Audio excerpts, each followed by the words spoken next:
Pakistan super league (PSL) के 7वें addition के लिए ऑफिशियल एंथम जारी कर दिया गया है।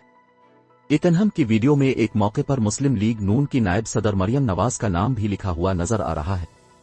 एंथम के 35वें सेकंड पर बच्चे भागते हुए नजर आ रहे हैं। ये सीन मुमकिना तौर पर लाहौर के इलाके मजंग की गलियों में फिल्माया गया है।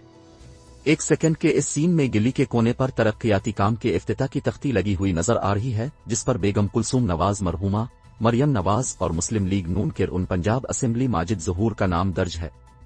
यहाँ ये वाज़ेह रहे कि माजिद ज़हूर लाहौर के इलाके मजंग के हल्के से रुकन पंजाब असेंबली मुंतखब हुए थे।